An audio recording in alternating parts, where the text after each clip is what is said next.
murder of 19 innocent child and 2 adults. Our goal today is to provide the parents, the community of Uvalde, the public, as much information as we can on where we are on the investigation.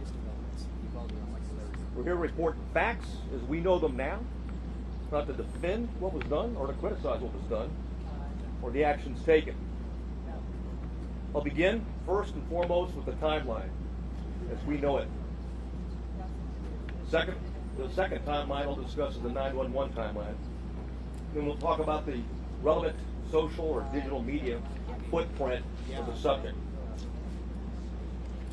And we'll also have plenty of time for questions at that point.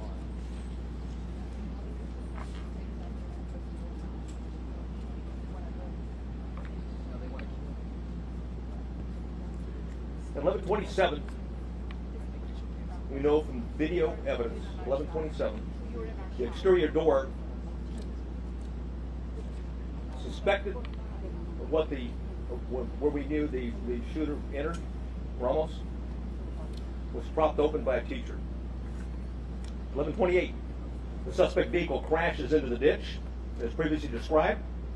The teacher runs to the room 132 to retrieve a phone, and that same teacher walks back to the exit door, and door remains propped open. There were 2 males, as reported by Regional Director Escalon yesterday. There were 2 males at a funeral home that when they heard the crash, they went to the crash scene. When they arrived at the crash scene, before they got there, they saw a man with a gun exit the passenger side with a backpack, and they immediately began running. Ramos began shooting at him. Did not hit him.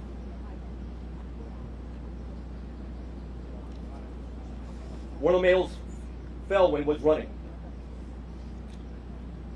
Both males returned to the funeral home while they're running. And then again, we see through video, teacher reemerges inside the school in panic and apparently calls 911. 911 call at 11:30. If there was a crash, man with a gun. 11:31, the suspect reaches last row of vehicles in the school parking lot. 11:31, the suspect shooting began at the school while patrol vehicles got to the funeral home. I'll point out where it is. We're clear? Okay, great. Thanks. Crash vehicles over here. Suspect hiding behind a vehicle, started walking down, shooting into the classroom. There was a discussion early on that an ISD, Consolidated ISD for Uvalde, had officer, was a resource officer, had confronted the subject. That did not happen, as R.D. Escalon talked about yesterday. It was certainly stated in preliminary interviews, but often these preliminary interviews and a cursory walkthrough doesn't reveal the type of information, and certainly police officers, like anyone else, under stress, sometimes witnesses get it wrong. But the bottom line is that officer was not on scene, not on campus, but had heard the 911 call with a man with a gun, drove immediately to the area, sped to what he thought was the man with a gun, to the back of the school, what turned out to be a teacher, and not the suspect. In doing so, he drove right by the suspect, who was hunkered down behind a vehicle, where he began shooting at the school.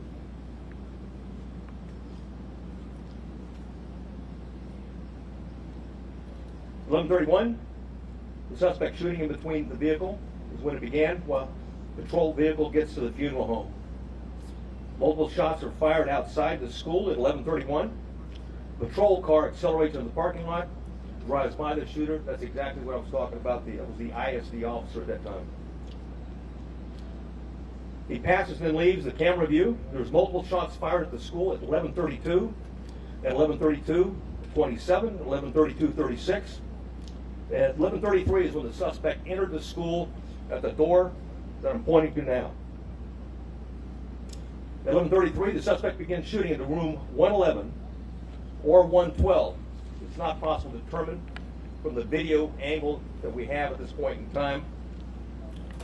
We do know this, that he shot more than 100 rounds based on the audio evidence at that time, at least 100 rounds. He entered At 11:33, or 11:33, he started shooting in the classrooms, 111 and 112. At 11:35, 3 police officers entered the same doors the suspect entered. All 3 of those police officers worked for the Uvalde Police Department. They were later followed by another 4, a team of Uvalde police officers, 3, and also a county deputy sheriff. So a total of 7 officers were on the scene. The 3 initial police officers that arrived went directly to the door, and 2 received grazing wounds at that time from the suspect, while the door was closed.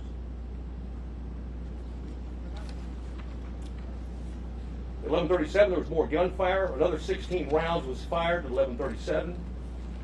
1 at 11:37 and 16 seconds, 11:38, 11:40, 11:44.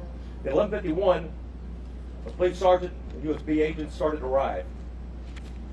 At 12:03, officers continued to arrive in the hallway, and there were as many as 19 officers at that time in that hallway.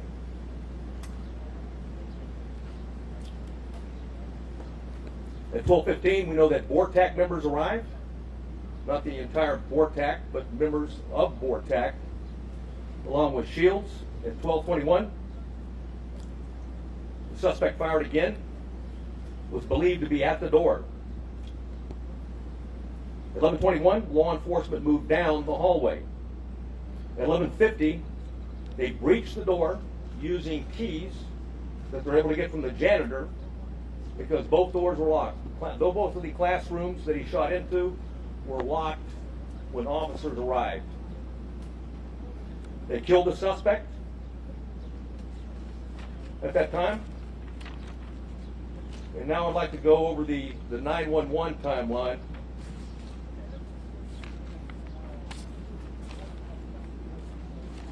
So I warn you, it's not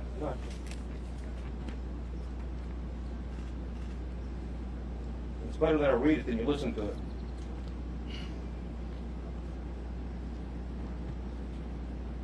The caller identified, I'll not say her name,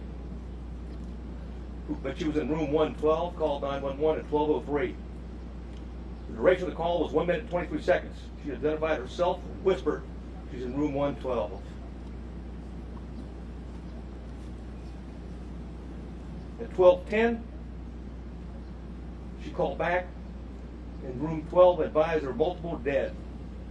12:13, again she called on the phone. Again at 12:16, she's called back and said there was 8 to 9 students alive. At 12:19, a 911 call was made, and another person in room 111 called. I will not say her name. She hung up when another student told her to hang up. At 12:21, you could hear over the 911 call that 3 shots were fired. At 12:36, 911 call that lasted for 21 seconds. The initial caller called back, student, child, called back, was told to stay on the line and be very quiet. She told 911 that he shot the door. At approximately 12:43 and 12:47, she asked 911 to please send the police now.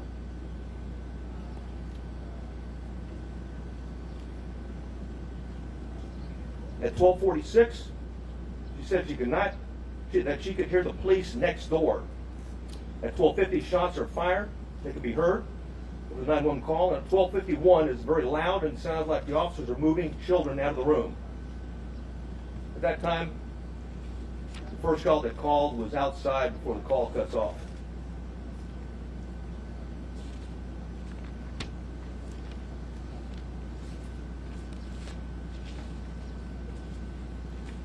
Additional information that we have is that there are 58 total magazines at the school related to the crime scene. 11 of those magazines were inside the school. 3 were on the suspect's body. 2 in room 112, 6 inside room 111. 5 were on the ground, 1 was in the rifle. There were 32 magazines outside the school, but on school property. 1 just outside the school building, and 31 in the suspect's backpack that he did not take into the classrooms with him. There was 15 magazines at the crash site. There were 2 magazines at the suspect's residence for a total of 60 magazines.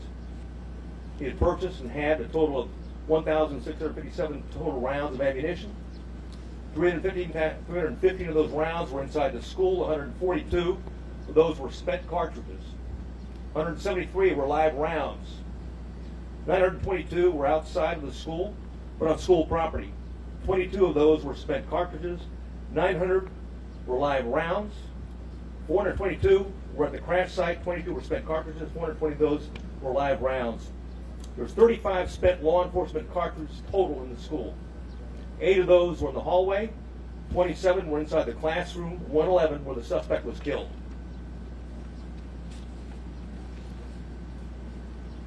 I mentioned that we're going to go over quickly a digital timeline.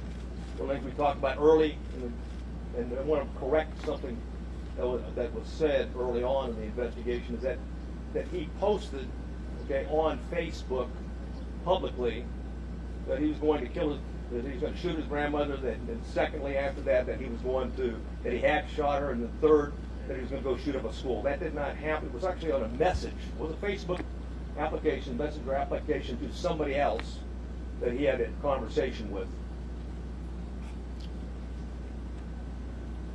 We know that through his digital media footprint, and I'll just do it by date time, that Ramos asked his sister to help him buy a gun. She flatly refused. That was in September of 21. I'll avoid some of these and get to he had Instagram, a 4-group chat, and it was discussed that Ramos being a school shooter. That was on February 28th of 2022. On March 1st of 2022, there was an Instagram he had with 4 people. It was a chat. He discussed him buying a gun. On March 3rd, 2022, there was another 4-person chat. Quotations, word on the street is you are buying a gun. Ramos replied, just bought something. RN.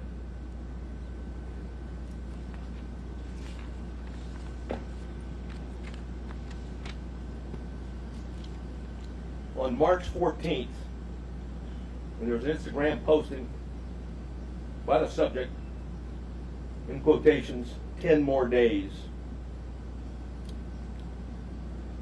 The user replied, are you going to shoot up the school or something? The subject replied, no, and stop asking dumb questions and you will see.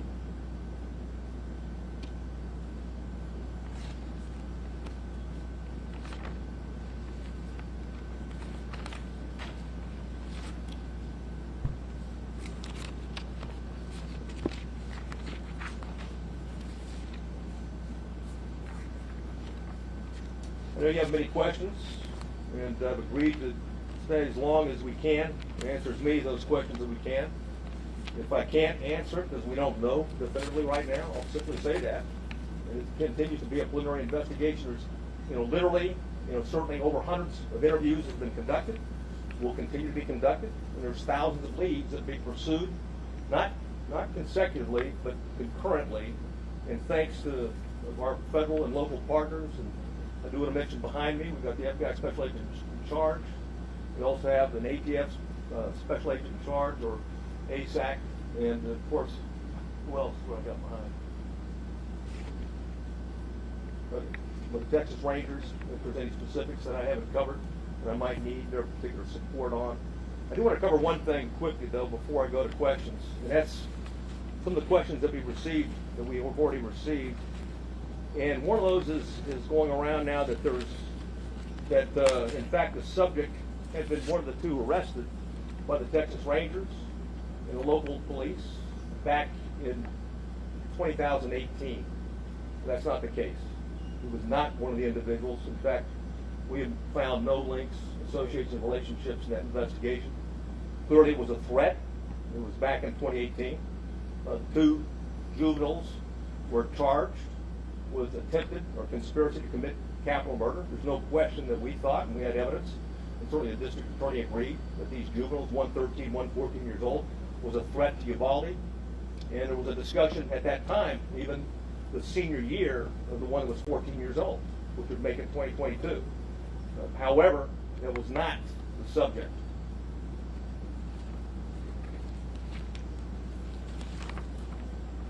Questions? Yes, sir. Huh?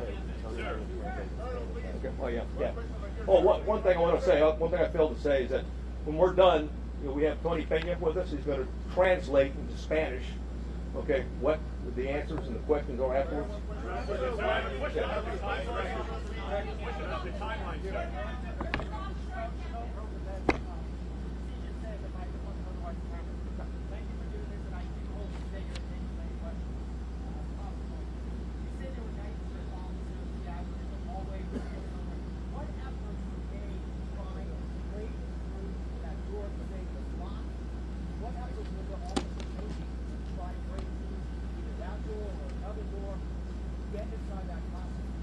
None at that time. The on-scene commander at the time believed that it had transitioned from an active shooter to a barricaded subject. Sir, you have people who are alive, children who are calling 911 saying, please send the police. They are alive. In that classroom, there are lives that are at risk.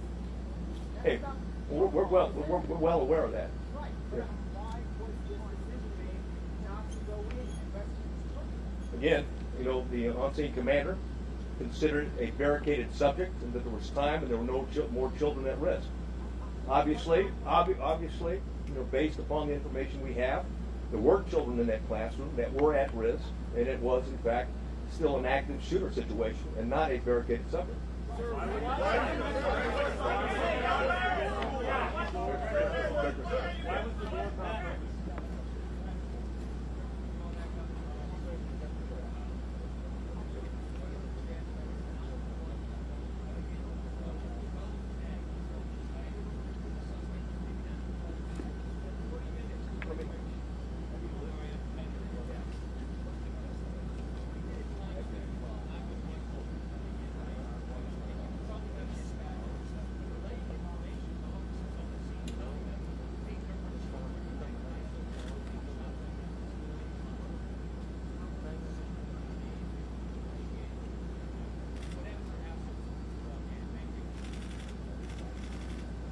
The question simply is this: it was a 40-minute gap, and if the 911 operators were aware that children were alive in that classroom, why weren't officers notified of that? And if that's the case, why didn't they take action? That's the question. And again, I'll go back to the answer for right now: is that it was considered. Okay, the decision was made on the scene. I wasn't there. At the same point in time, a decision was made that this was a barricaded subject situation. There was time to retrieve the keys and wait for a tactical team with the equipment to go ahead and breach the door and take on the subject at that point. That was the decision, that was the thought process at that particular point in time.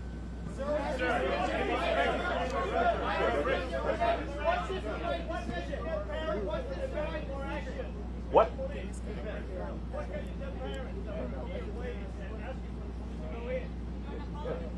And there was 19, like I said, there was 19 officers in there. In fact, there was plenty of officers to do whatever needed to be done, with one exception, is that the incident commander inside believed they needed more equipment and more officers to do a tactical breach at that point. That's why BORTAC was requested on the scene. As soon as they were there, they executed a search, or at least a dynamic entry, and went in, and of course, that was not the 12. That was not the 1257.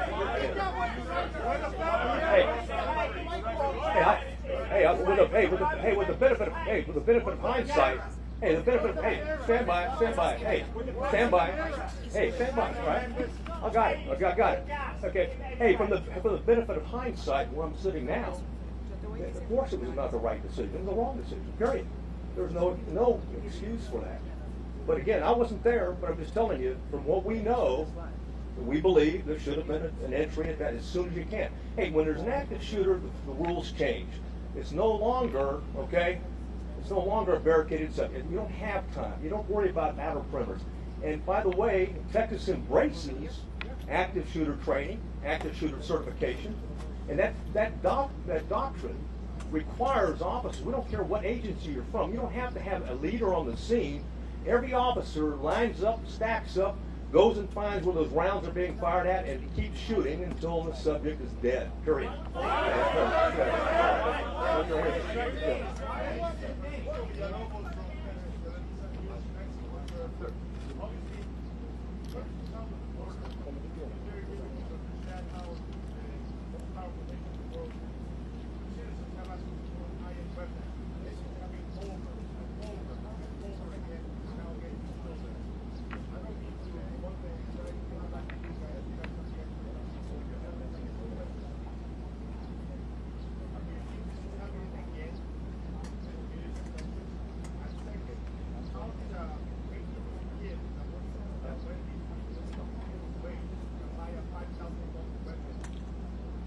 Well, after the last, he used a debit card first, but to your point, it's very expensive, and a debit card is not a credit card. It means he had money in the bank. So why and how is being looked at right now, and I'll tell you this, hundreds of more, thousands of more leads are being looked at right now because we haven't answered all the questions. We haven't gotten into the why. Okay, we know the individual was also into cyber gaming in that regard, and group gaming in that regard. So we've got a lot of questions are out there. We're seeking answers, but we've got an obligation. We'll continue to update you when we find something out. Hey, Tienes que ponerlo para allá. Fer, para allá. No, espera que está Fernando ahí. No, Fer, no, es así. The Border Patrol agents, the BORTAC agents that were in the building, didn't line up. They're part of the 19 that I talked about, and the entry team, ultimately the entry team that went in.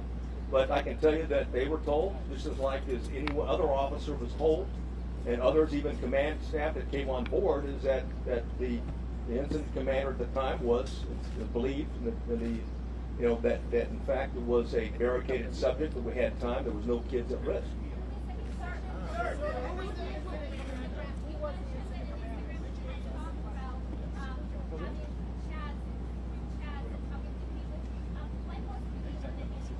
I wish he was.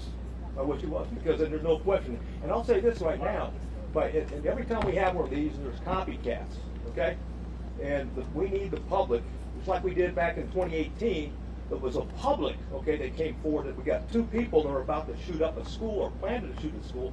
It's imperative on the public, when you get something, just because the guy sounds like he's a nut, he may be a nut. But just because it sounds like, well, it's possible to do, he may be intended to do, as I've read the timeline based upon the chats that he had. So we need everyone, when we have a threat to life like that, to take it seriously and report it. Because ultimately, this is tragic. What do you tell the parents of 19 kids, or the families of two teachers? Yeah. Or the hey, yes, sir.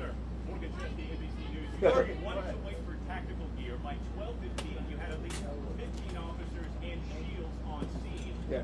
Yet you did not reach the door until 12:15. Hey, but like I've said it before, is that, well, first of all, when it comes to an active shooter, you don't have to wait on tactical gear.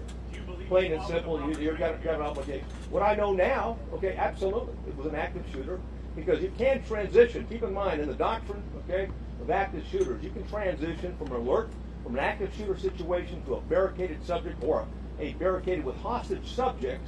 But if shooting continues, and you have any reason to believe that there's individuals alive in there, you've got an obligation to move back to an active shooter posture, and that means everybody at the door. Are you saying those children were no longer at risk when he barricaded himself? Todavía te da un triciclo como correla. Correla es lo que más puede. En la base. Mira, ahí te da correla. Well, Uvalde has a part-time SWAT team, number one. The ISD's got, they limited officers. I think, what is it? What, you got, 6? They got 6, yeah. The Consolidated Independent School District has 6 officers, and they didn't have one posted at that location.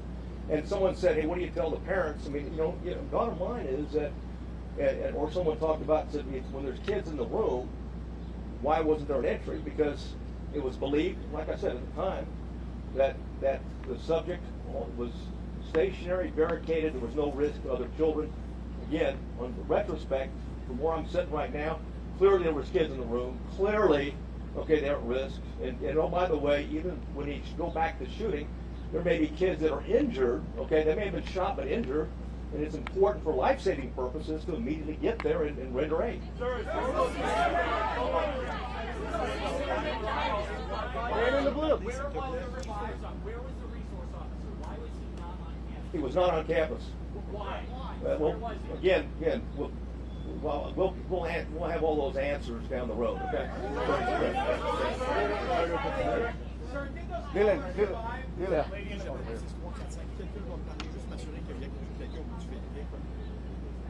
Yeah.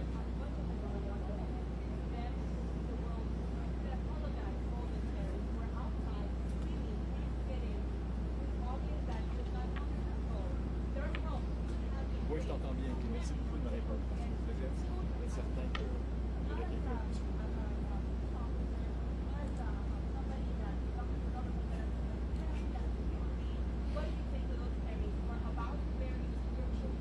Well, first I want to say that the Consolidated Independent School District officers were there early.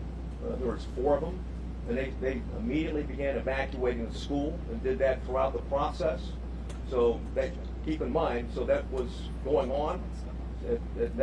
What do I say to the parents? I don't have anything to say to the parents other than what had happened. We're not here to defend what happened. We're here to report the facts so they have the facts. Yeah. Hey, bottom line, consultant. Was taped, were any of the family members gassed or taped outside the building? I'm sorry? Oh, yeah, I don't have any information on that.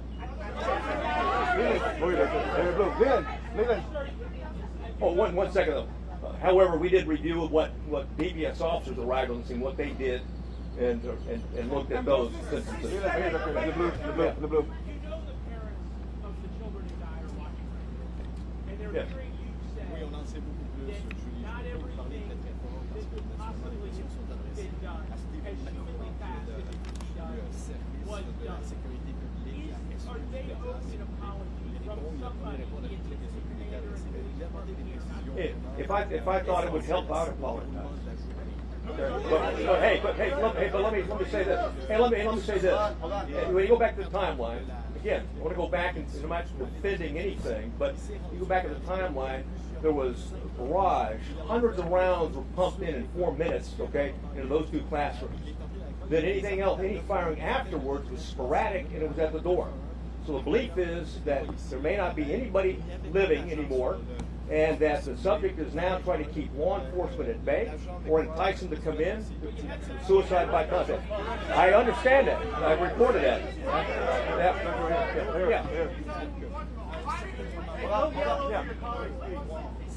Yeah. Il y avait 9 jusqu'à 16 policiers à l'intérieur, alors que le jeune était barricadé dans une salle de classe, la salle 111 comme on l'a appelé. Et à aucun moment, ils ont pris d'assaut cette salle de classe-là. Et c'est l'élément central de ce que l'officier McCroft explique. Well, I might answer the first one, but the why on the second one I don't have. The first one, that each door can lock from the inside, and both doors were locked, okay, from the inside. So the subject, when he went in, he locked the door. He came out one time into the hallway, went back in and locked the door, because at the time that the officers went in, both doors were locked. They got a key from the janitor and used it.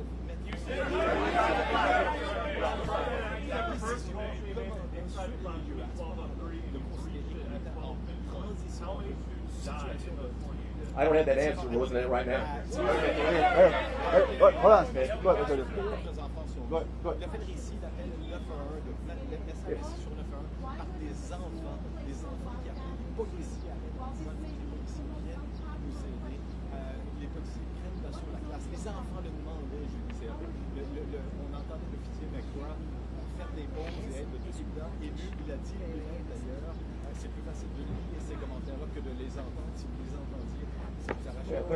Donc, à ce moment-ci, il reste encore un certain nombre de questions. L'élément central qui est dans Forget how I'm doing without the parents. fondamentalement Y eso une mauvaise explicado en décision el est prise à un certain moment. Those children. Don't forget about me.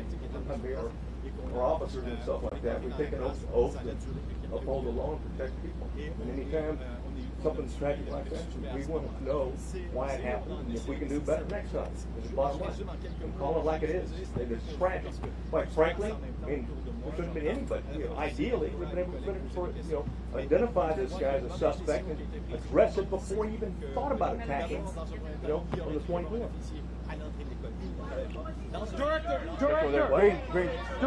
Director. Go ahead. There's a lot of ammunition, a lot of rounds. Are there other people that you're looking at to arrest that aided him? And we're looking at other people. Absolutely. Anybody who's been in contact, we're looking at anything. Links Association, people that may have known something, and will continue, and may have been involved in some chat room gaming along with them. So there's nobody that we're not going to talk to and look at. And it's certainly, I can assure you that the district attorney is very proactive and very concerned about this, and that if any evidence that we bring to her that someone was an accomplice or an enabler or didn't do what they should have done, if it's in violation of law and it meets the probable cause standards, I have no doubt that she'll take care of business just like she did back in 2018 when we had 2 juveniles plot a capital murder at the school. We're going to find it okay. You had Well- 911 calls at 12:10, 12:13, Yes. 12:16. The shooter wasn't killed until 12:50. Any of those 911 callers survived? Yes. And all of them. I can't tell you that with certainty, but more than one survived. How many children got Hey, I'm sorry, what?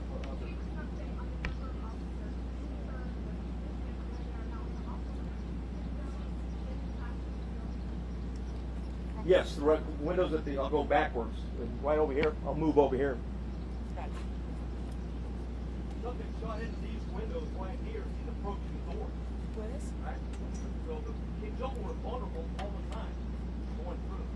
We don't have any recording of any of the children maybe injured but not dead when he shot in a particular area. Right? As to the answer in terms of someone could have shot opposite in that regard, I don't have the answer to that, quite frankly. Right? We're looking at a number of different things in terms of ballistics and things like that, but you can just keep in mind when you've got children, okay, in here. We've got children. Oh, geez, yeah. Bring the map closer to the ring. Okay. Right. And we're looking at this from a tactical standpoint and everything in terms of looking backwards, okay? And certainly one of the things is, what was the access in 111 and 112 in that regard? And also, there's other access points as well.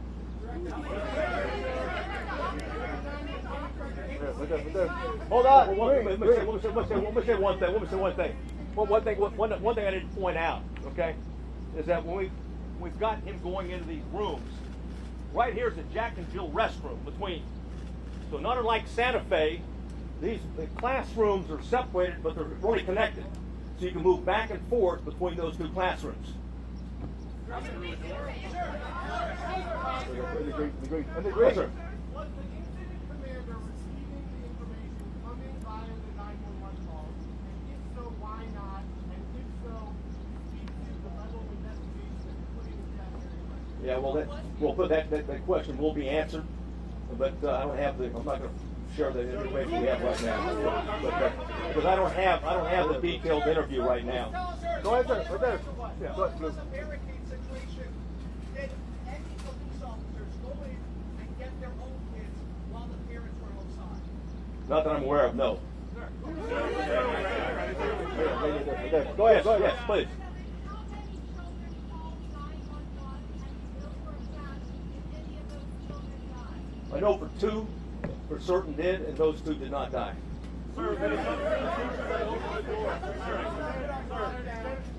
that crossed open door still crossed open even after the incident was occurring with shots being fired in the air? Bottom line is, we reported what happened. That back door was propped open. It wasn't supposed to be propped open. It was supposed to be locked. And certainly the teacher that went back for her cell phone, it propped it open again. So that was an access point that the subject used. Go ahead, Blue. Go ahead. Hold on. You have said in hindsight mistakes were made, and Democratic congressman is now calling for the FBI to investigate the response here. Yeah. It is going to be held accountable. Well, first of all, and we welcome the FBI. There's a reason why there's the FBI special agent in charge behind me right now. They play a vital role. And again, this is about finding facts and reporting facts as quick as we can. It's not about trying to defend, or it's not about trying to assess or even be hypercritical. It's about the facts and sharing whatever we learn on the facts as quick as we can, and be as transparent as we can. You know, okay, the media, but more importantly, the parents and the public, the citizens of Uvalde. And Texas. Go ahead, Blue. Go ahead. Hold on, sir. Hold on. The chief of police of the Consolidated Independent School District is the incident commander. It's his school. He's the chief of police. Okay. Be on scene? And again, I'm not going to discuss this one or another. But there's an ongoing criminal investigation. Is that teacher being investigated and working with the again, I'm not going to get into that. Matt, go ahead. Yeah, Matt.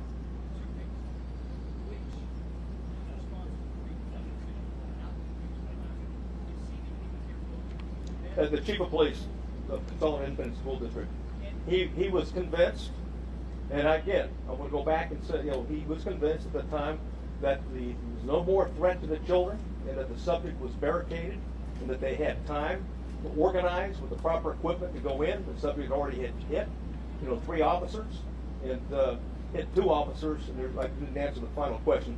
A third Border Patrol agent was grazed as well, but no police officer was seriously injured.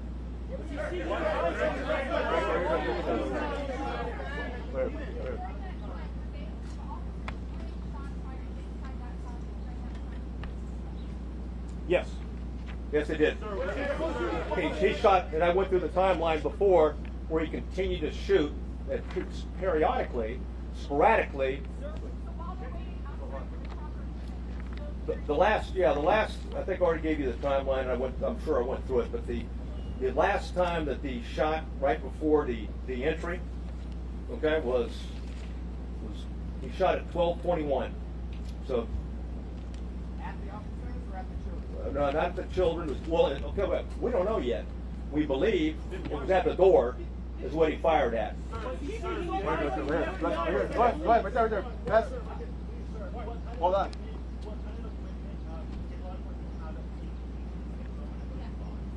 Hey, well, we know that beginning when the VORTAC agents arrived, they had 3 ballistic shields. Last question. What? Last question. Yeah, right here in the booth. Right here. Yeah, go ahead. Hold on.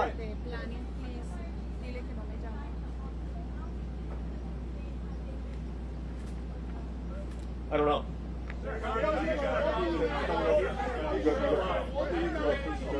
No, that's fine. Yeah, let's answer the question. What do you think you should have done that you didn't? Well, I've already said that.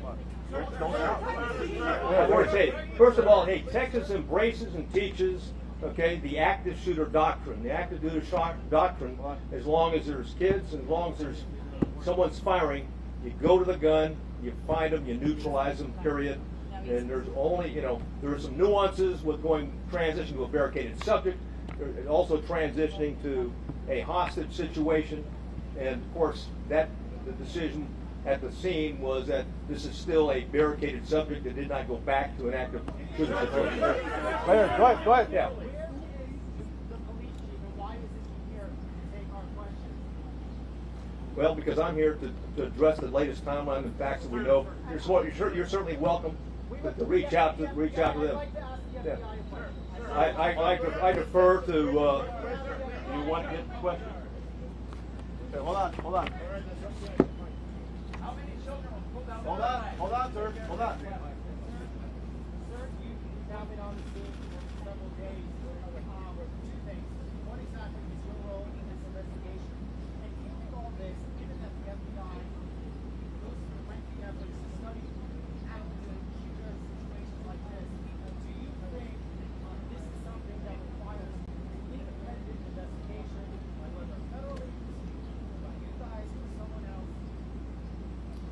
Thank you for the question. So my name is Oliver Rich. I'm the special agent in charge of the San Antonio division. First, I want to say I understand there are a lot of questions and there's a lot of frustration in the public, and our heart goes out to the families and the victims of this tragedy. I will say our role here remains the same. We are here to assist in this investigation, to provide the support to the community to the best of our ability. We've had 200 people here for over 4 days. We have people working all across the country to support this community and to support this investigation. We are continuing in that vein. We have victim specialists here working with people in the community, and we will continue to do that. If the facts bear out that there is a federal nexus, then the FBI will conduct an appropriate investigation at that time. But for now, we continue in this to support the Texas Rangers.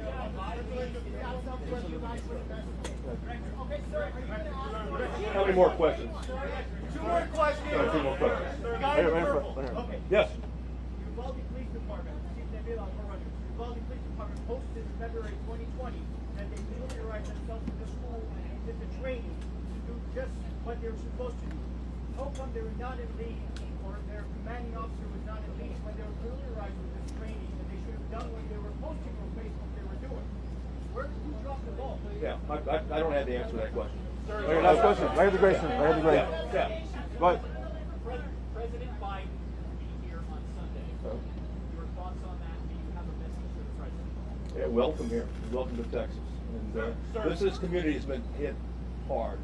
And I think it's noble that the president's going to be here to recognize the pain and suffering that this community is going through. And I think that's what leadership is. That's why Governor Abbott's here. That's why we think leaders go to where the problem is. And right now, the problem's in Uvalde, Texas.